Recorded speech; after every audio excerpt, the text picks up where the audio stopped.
안녕하세요. 비움과 체험으로 건강을 이야기하는 영양요법 전문 한의사 박경숙입니다. 박경숙의 영양요법은 전통 한의학의 특장점은 살리되 거기에 어떤 기능성 식품과 여러 가지 천연물 요법을 동원해서 이것을 온통 보감 원리에 맞게 활용을 하는 거죠. 그래서 우리 몸의 어떤 영양의 시스템을 잘 개선해 나가는 것, 이것이 제가 말하는 영양요법이다 이렇게 말씀을 드렸어요. 자, 온통 보감, 이 네 가지 원리가 잘 구동이 되어야 우리 몸의 어떤 영양의 시스템이 바로 잡아진다는 건데요. 온통 보감 중에서 오늘은 통에 대한 이야기를 해보겠습니다. 우리 몸에서 통에 관련된 어떤 순환의 문제, 이것에 그 문제가 생겼을 때, 이상이 생겼을 때 나타날 수 있는 현상들, 그리고 그것을 어떻게 극복해 나갈 수 있는지 이 부분에까지 말씀드리도록 하겠습니다.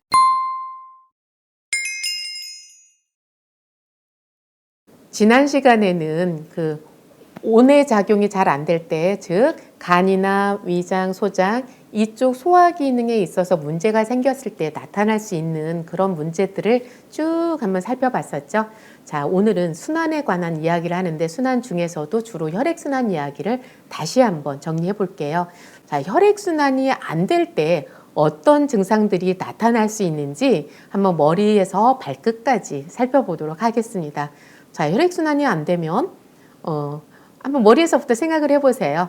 자, 머리가 아플 수 있죠. 그 다음에 어지러움이 있을 수 있어요. 어지러움을 현운이라고 이야기하거든요. 그 다음에 이명이 있을 수도 있고요. 그 다음에 두명이 있을 수도 있어요. 귀에서 소리가 날 때 이명이라고 하고요. 머리에서 소리가 이렇게 울리는 것처럼 나는 걸 두명이라고 하거든요. 이것이 다 순환이 안 될 때 나타날 수 있는 현상들이에요. 그 다음에 머리가 시리거나 머리가 막히는 그런 증상이 있는데요. 어떤 분들은 이렇게 뒷머리가 뻐근하다가 아니라 완전 여기가 막힌다는 거예요. 그래서 이제 뒷머리가 막히면 벌써 소리가 좀 약간 이상하게 나오고요. 그러니까 비음비슷하게 나오고, 그리고 이제 막 숨을 잘 못 쉬고, 그리고 반듯하게 눕지도 못하고, 이렇게 머리가 막혀하는 그런 증상들이 있는데, 이것은 뇌경색이 올 어떤 전조 증상이라고 보셔도 되는 거예요. 그리고 머리가 시린 것도 머리로 혈액순환이 극도로 안 돼서 그런 경우거든요. 그래서 제가 그런 분을 봤어요. 그러니까 머리가 딱 여기가 시리다는 거예요. 그래서 한여름인데도 이렇게 모자를 쓰고 다니는 이런 분이 계셨는데, 그때도 혈액순환이 잘 되게 그런 약을 써서 이제 좋아진 사례가 있었어요. 어쨌든 우리가 혈액순환이 안 되면 주로 손이 시리다, 발 시리다 이런 생각만 하는데, 그런데 이렇게 머리 시림이나 어떤 머리가 막히는 증상이 나타날 수 있고요. 그리고 그게 심해지셨을 때 이제 뇌경색이 올 수 있겠죠. 그리고 눈으로 이제 혈액이 잘 못 가면 안구건조가 있을 수 있고요. 그리고 이제 안구건조증이 이제 심해지다 보면 이제 시력에도 또 문제가 생기겠죠. 그리고 이제 죽상경화증이 이렇게 생길 수가 있고요. 그리고 이제 조금 내려와 볼게요. 우리가 이제 소화가 안 될 때도 이렇게 식도염 증상에 의해서 또는 이 가슴 부위로 혈액이 잘 안 가면서 이렇게 가슴 답답하다 이제 이런 증상이 있을 수 있다고 했는데, 이제 혈액순환이 안 됐을 때는 가슴이 답답하기도 하지만 그거를 떠나서 이렇게 숨이 차고, 그리고 가슴이 두근두근 거리고, 자, 두근두근 거린다는 것은 이게 이제 심장이 내가 웬만큼 일해서는 지금 혈액을 잘 못 보내겠구나 싶으면 막 이렇게 뛰는 거예요. 그러니까 이렇게 순환이 잘 되고 내가 이렇게 이만큼만 해도 혈액을 잘 펌프질을 할 수 있으면 괜찮은데, 혈액이 지금 잘 전달이 되지 못하고 있다 싶을 때는 얘가 오히려 막 이렇게 요동을 치는 거죠. 그럴 때 두근두근 거린 거예요. 그래서 가슴이 답답하거나 가슴이 두근거리고 숨이 차고, 그러다 보니 이렇게 심장으로 혈액이 잘 들어가지 못하고 이렇게 불편하면 잠이 잘 올 리가 없잖아요. 사람이 불안하고, 그리고 잠이 오지 않고 이런 현상들이 생길 수 있는 거고요. 그런 것들이 어떤 우리가 우울증이라든지 공황장애라든지 이런 증상의 어떤 이게 심리적인 신경정신과적인 그런 문제들에서 오는 것보다는 오히려 이 혈액순환과 관련된 그런 부분이 더 많다 이렇게 말씀을 드리고요. 자, 그 다음에 이제 1번이라고 써 있는 게 이게 손발에 나타날 수 있는 증상이라는 거예요. 보면 여기도 1번, 여기도 1번, 밑에도 1번 이거 있잖아요. 이게 제가 사람 모양을 이렇게 그려놓은 건데 감히 오셨는지 안 오셨는지 모르겠어요. 어쨌든 1번이라는 것은 손끝, 발끝에 나타날 수 있는 이런 증상들이에요. 어떤 증상들이 있을 수 있을까요?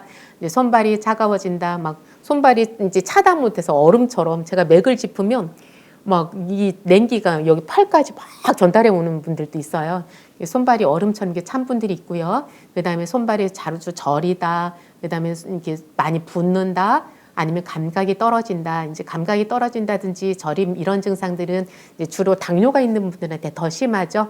이제 마찬가지로 혈당이 조절이 안 된다고 해서 무조건 생기는 게 아니라 혈당이 조절이 안 되다 보면 혈액순환이 안 되니까 특히 모세혈관이 망가지면서 그런 현상이 생기는 거죠. 자, 이렇게 말초 부위에 이런 현상들이 생길 수 있고요. 그다음에 제가 소화기 이야기를 하면서 몇 번 반복해서 그런 말씀 드렸어요. 그 내장근으로 혈액이 잘 안 가면 소화가 잘 될 수가 없다. 이런 말씀 드렸는데 그것처럼 이제 2번은 이 복부 장기 쪽으로 혈액이 잘 안 갔을 때 어떤 문제가 생기냐 이거를 이제 표현을 한 거예요. 그래서 간 쪽으로 혈액이 안 가면 당연히 이제 해독 작용 자체가 잘 안 되고요. 간으로 혈액이 잘 들어가고 잘 나와야 가서 거기 간을 거쳐서 거기서 해독 효소들을 잘 만들어내고 또 소화 효소도 만들어내고 하는 건데 그 잘 안 되면 몸이 피곤하고 이제 소화가 잘 안 되고 이게 간 기능이 떨어져서 소화 장애가 생길 수도 있고요. 그리고 이제 혈액이 잘 못 가면서 위장 운동 자체가 잘 안 돼서 또 소화가 잘 안 될 수도 있고요. 이런 문제점들이 여기서 나타나는 거예요. 그래서 피곤하다, 소화가 안 된다. 그다음에 이제 술을 마시고 나면 잘 깨지를 않는다. 그다음에 피부의 가려움증. 저는 이제 제가 이렇게 혈행 개선이 잘 될 수 있도록 이 제품을 드리면서 환자분들한테 굉장히 이렇게 놀랄만한 이야기를 몇 번을 들었어요. 수년간을 이렇게 전신이 너무 가려워서 잠을 못 자고 그랬었는데 이 혈행 개선해 주는 걸 드시고 나니까 하루 만에 감쪽까지 가려움증이 없어졌다는 거예요. 그래서 그거를 어떻게 해석할 수 있냐. 이게 혈행이 잘 가면서 이 간에서 해독할 수 있는 효소를 만들어냈다. 저는 그렇게밖에 해석이 잘 안 되거든요. 그래서 간 기능이 안 좋은 분들이 특히 간경화 있는 분들이 전신에 막 발진이 돋고 가려움증이 굉장히 심하잖아요. 그런 것처럼 이게 내가 간경화도 아니고 간염도 아니긴 한데 그런데 어쨌든 나는 모든 기능이 떨어져 있으면서 간 기능이 잘 안 될 때 그때 전신적인 가려움 증상이 생길 수 있다는 거예요. 그러니까 단순히 그냥 피부가 건조해서가 아니라 그러니까 피부 쪽으로 이렇게 진행을 잘 못 보내 건조해서 생길 수 있는 가려움도 있지만 그것이 아니라 이제 특히 밤만 되면 더 간지럽고 전신적으로 이렇게 살짝살짝 돋으면서 가려움을 수도 있고 이럴 때 그냥 피부 질환으로만 해석하지 마시고 내가 지금 간 해독이 잘 안 되고 있나? 간으로 혈액을 잘 못 보내고 있나? 이런 것도 좀 생각해 볼 필요가 있을 것 같아요. 그래서 여기 가려움 증상이 있을 수 있고요. 그 다음에 이제 당뇨라든지 그러니까 혈당 조절이 안 된다, 이상 지질혈증이 생긴다, 이제 이런 것들 이게 다 이제 혈관의 문제라는 거죠. 자, 그 다음에 이제 이 생식기 쪽으로 가서는 여성분들은 어떤 생리통이 있다, 아니면 방광염이 생긴다. 그다음에 전립선염, 전립선 비대증, 그다음에 발기부전, 치질. 이 치질이라는 것이 그냥 독립적인 것이 아니라 사실은 정맥류거든요. 우리가 다리에 혈액순환이 안 되면 하지정맥류가 생기잖아요. 그것처럼 이게 순환이 안 되면서 혈액을 잘 올려보내지 못하니까 그게 정체 현상이 일어나면서 이렇게 자꾸 삐져나오는 거거든요. 치질도 이 정맥류의 일종인데요. 혈액순환이 안 돼서 생겨나는 그런 현상이라고 보시면 되세요. 그리고 6번 같은 경우는 이제 팔다리를 말하는 거예요. 아까는 이게 손, 발 말씀드린 거고 이제 이렇게 팔이라든지 다리. 그래서 이제 뭐 무릎이라든지 팔꿈치 이런 관절통이 많이 생긴다. 아니면 다리에 쥐가 난다. 이렇게 쥐가 나서 막 이렇게 굳어지고 뒤틀리고 하는 것들 있잖아요. 그리고 근육통이 잦은 분들, 그다음에 하지정맥류 이런 모든 증상들이 굉장히 많죠. 머리부터 발끝까지 이렇게 알아보았는데요. 이런 것들이 혈액순환이 안 될 때 나타날 수 있는 현상들이다. 이렇게 보시면 되겠고요. 자, 그렇다면 나는 왜 혈행개선제를 먹어도 여전히 손발이 시리고 저리고 그리고 머리는 막힌 느낌이 있고 이런 것들이 개선이 안 되는 걸까? 왜 순환이 자꾸 개선이 안 될까? 이런 생각을 해보지 않으셨어요? 나는 분명히 은행잎 추출물 먹기도 하고 소나무 껍질 추출 먹기도 하고 포도씨 추출을 먹기도 하고 혈행 개선에 좋다고 하는 걸 먹고 있는데 근데 여전히 증상은 별로 개선이 안 돼요. 이런 분들이 있어요. 물론 모든 사람이 개선이 안 된다는 게 아니라 어떤 분들은 개선이 되기도 하는데 나는 왜 개선이 안 되고 있냔 말이에요. 그 원인에 대해서 한번 살펴볼게요. 그것은 제가 한번 이 혈액순환에 대해서 이미 강의를 했기 때문에 기억하고 계신 분도 있을 거예요. 자, 혈액순환이 안 되는 원인들이 굉장히 다양하기 때문이다. 그런 얘기예요. 자, 혈당 조절이 안 돼서, 그 다음에 콜레스테롤 수치가 높아서, 그리고 혈관에 염증이 생겨서 석회화가 돼서, 그다음에 혈관의 탄력성이 저하돼서 산화질소 생성이 부족해져서, 아니면 효소가 부족해서, 아니면 그 조효소로서 작용하는 그 미네랄들이 부족해서, 이렇게 여러 가지 원인에 의해서 혈액순환이 안 되고 있는데, 그런데 이 중에서 내가 그 고지질혈증 이거를 해결하는 약을 먹었어요. 이 한 가지 문제만 해결한다고 해서 혈액순환이 잘 되는 건 아니라는 거예요. 당뇨가 있는 분들은 혈당이 잘 잡혀야 되고, 그 다음에 콜레스테롤 수치가 높은 분들은 그게 잡혀야 되는 거고, 염증이 있는 분들은 염증이 개선되어야 되는 거고, 그다음에 효소가 부족한 분들은 효소를 잔뜩 들어 부어야 되는 거고, 미네랄이 부족한 분들은 미네랄을 충분히 섭취해야 되고, 이런 문제들을 포괄적으로 해결할 수 있어야 해결이 된다는 거예요. 그러니까 내가 어떤 한 가지 원인에 의해서, 그러니까 고지혈증 약을 먹고 손발이 따뜻해지고 혈액순환이 잘 되는 분은 그냥 그 한 가지 원인에 의해서 혈액순환이 안 된 거죠. 그러니까 그런 분들은 운 좋게도 딱 좋아졌어요. 그런데 대부분의 경우는 그 손발이 시리고 저리고 좀 전에 말씀드렸던 여러 가지 그 혈액순환이 안 됐을 때 나타나는 그 증상들이 그 원인 또한 복합적으로 오는 경우가 많다. 그래서 그 원인들을 다 같이 해결해 줄 수 있어야 이 말초 순환 장애가 개선이 된다. 이런 말씀을 드리는 건데요. 그래서 제가 이제 순환 개선에 좋은 원료들을 이렇게 찾아본 거예요.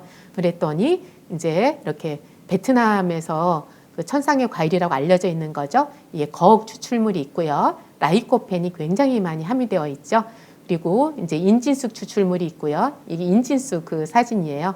그리고 이건 바나바 잎이고요. 이건 레드비트인데요. 이렇게 거욱 추출물, 인진쑥 추출물, 바나바 추출물, 나토키나제, 레드비트 이렇게 여러 가지에 의해서 이제 그 다양한 원인들을 하나하나 해결해 가는 거다. 이렇게 생각을 하시면 되는데요. 그러니까 이게 이제 제가 그 어떤 문제가 발생했을 때 풀어가는 방법이다. 제가 말하는 영양요법이 이런 거다라는 걸 설명을 드리는 거예요. 그래서 이제 BNC 순이라는 것을 제가 탄생을 시켰는데요. 이걸 좀 더 자세히 보면요. 이제 BNC 순에는 이제 거욱 추출물이 들어갔다고 했는데 이것은 강력한 그 고함량의 라이코펜을 가지고 있고 베타카로틴이 많이 함유되어 있고 비타민 C도 많고 그리고 지아젠틴이 많이 들어있고 루테인도 들어있고 이런 천연 그 이제 영양 물질들을 특히 그 카로티노이드계의 어떤 영양들을 많이 함유하고 있으면서 필수 지방산도 많이 함유하고 있기 때문에 이것이 강력한 그 항암 항산화의 어떤 혈행 개선 효과를 가지고 올 수 있다 이런 거고요. 그다음에 인지숙 발효 추출물이 이제 담즙 분비를 돕기 때문에 간해독을 해주고 그리고 혈관을 확장시키거나 아니면 소화력을 돕는 이런 데 활용할 수 있다. 또 바나바 추출물은 그 혈당이 조절이 안 돼서 혈행 개선이 안 되는 분들에게 이제 도움이 될 수 있고요. 나토키네자는 몸 안에 이제 혈전이 자꾸 생기는 분들 그리고 중성지방이 많아서 혈액순환이 안 되는 분들 이런 분들에게 도움을 줄 수 있고요. 레드비트는 이 혈관을 확장해 주거나 이제 혈압이 너무 높은 분들, 콜레스테롤 수치가 높은 분들, 그리고 지방간이 있는 분들 이런 분들에게 포괄적으로 작용할 수 있는 원료가 이제 레드비트예요. 그리고 이제 울금 추출물 같은 경우 염증을 없애주고 혈압을 높아지지 않게 하는데 굉장히 도움이 되죠. 그다음에 홍국 추출물이 있고요. 홍국 추출물은 거기에 들어있는 이 모나콜린 K가 콜레스테롤 수치를 감소시키고 그리고 또 마찬가지로 혈압이나 이제 그 중성지방 여기에도 이제 관여를 하죠. 그리고 단삼 추출물이 이 단삼이라는 게 이제 좀 붉은색을 띈다고 그랬죠. 이것이 혈액순환에만 관련하는 것이 아니라 이제 골다공증이라든지 파킨슨, 치매 이런 뇌의 기능에도 작용을 하게 되고요. 그다음에 당귀 추출물이 이제 혈액순환이 잘 되게 하면서 근데 사람에게 어떤 밥맛을 돋게 하기도 하고요. 그리고 인지 기능을 개선시키고 관절 통증을 없애는 데도 쓰일 수 있는 이런 원료예요. 그다음에 안토시아닌이 가장 많이 들어있는 것으로 유명하죠. 아로니아 추출물을 넣었는데요. 이렇게 안토시아닌이 많이 들어있다 보니 이제 항염이라든지 항암작용 그리고 지방간을 개선시키는데 콜레스테롤 수치를 낮추는데 도움을 줄 수 있어요. 그리고 이 알팔파 새싹 분말이라는 것이 이 알팔파 새싹을 먹으면 이게 경주마들도 지치지 않고 오래 해줄 수 있다고 하죠. 이렇게 근지구력을 갖게 하고 혈액순환이 잘 되게 하고 하는 것이 이제 이 알팔파 새싹인데요. 이 알팔파 새싹을 먹으면 지금 말씀드린 것처럼 근지구력을 갖게 하고 어떤 이제 혈액순환이 잘 되게 하고 피로를 개선하고 이런 데 도움을 주게 돼요. 그리고 흑마늘 이제 농축분말을 먹게 되면 마늘은 몸을 따뜻하게 하고 혈액순환이 잘 되게 하고 이런 효능이 있잖아요. 이제 그렇고 그다음에 이제 맥주 효모라든지 메밀 해조류 효소는 메밀 해조류 효소라는 것은 이제 메밀하고 서목태 쥐누니콩 있죠? 쥐누니콩과 다시마하고를 이제 발효시킨 건데요. 자, 그런 것들이 들어가서 어떤 비타민 B군이라든지 여러 가지 종류의 어떤 아미노산들 그리고 효소 그다음에 크롬 이런 영양들을 우리가 이제 섭취할 수 있게 되는 거죠. 그래서 이런 것들이 이제 효소나 어떤 조효소 작용으로서 혈액순환에 이제 관여를 한다. 이제 이렇게 보시면 되는 거고요. 그다음에 이제 김치 유산균이 들어가고요. 그다음에 식물 혼합 발효 추출물이 들어가고. 자, 이것은 제가 이제 지난 시간에 우리가 우리 몸의 어떤 정상적인 영양의 그 시스템, 영양의 체계, 면역 시스템 이것을 잘 가동시키기 위해서는 온통 보호감 이것이 잘 가동이 되어야 된다. 그 중에서 이제 온 얘기를 했고 오늘 통 얘기를 했는데요. 이런 것들을 제가 한약재라든지 어떤 천연물들을 가지고 어떻게 활용하는지에 대해서 또 다시 한번 보여드린 거예요. 혈액순환이 안 될 때 나타날 수 있는 정말 수많은 증상들이 있었잖아요. 그것들이 개선이 안 될 때는 이유부터 한번 찾아봐야 되는 거예요. 나는 어떤 이유 때문에 이런 증상들이 생길까? 왜 이런 혈액순환 장애가 생기는 것일까? 이렇게 했을 때 그 원인에 맞는 것들을 선택하는 게 중요한데 그렇지 않을 때는 내가 이제 어떤 한 가지 기능이 뚜렷하게 보이지 않을 때는 이렇게 복합적으로 개선해 줄 수 있는 그런 방법이 들어가는 것도 좋다라는 거죠. 그래서 제가 여러분들에게 이제 평소에는 어떤 식이요법이라든지 여러 가지 건강요법을 말씀을 드리면서 그런데 그 단순한 어떤 그 식이요법만 가지고는 개선이 안 돼서 고생하는 분들을 위해서는 이렇게 제가 새로운 원료들을 개발하기도 하고 그래서 제품을 만들기도 하고 이런 식으로 여러분들을 도와드리려고 해요. 그래서 한 가지 원인이 아니라 여러 가지 복합적인 문제들로 고생이 된다면 그럴 때는 저뿐만이 아니라 이제 가까운 한의원에 내원하셔서 이렇게 상담을 하시면서 이렇게 문제들을 풀어 나갔으면 좋겠고요. 다음 시간에는 온통 보감 중에서 보혜 문제, 즉 나에게 부족한 것들, 무엇이 부족하고 그 부족했을 때 나타난 증상들이 있겠죠. 자, 그런 것들을 무엇을 통해서 어떻게 채워나갈 것인지 그 부분에 대한 이야기를 공유하도록 하겠습니다. 다음 시간에 뵙겠습니다.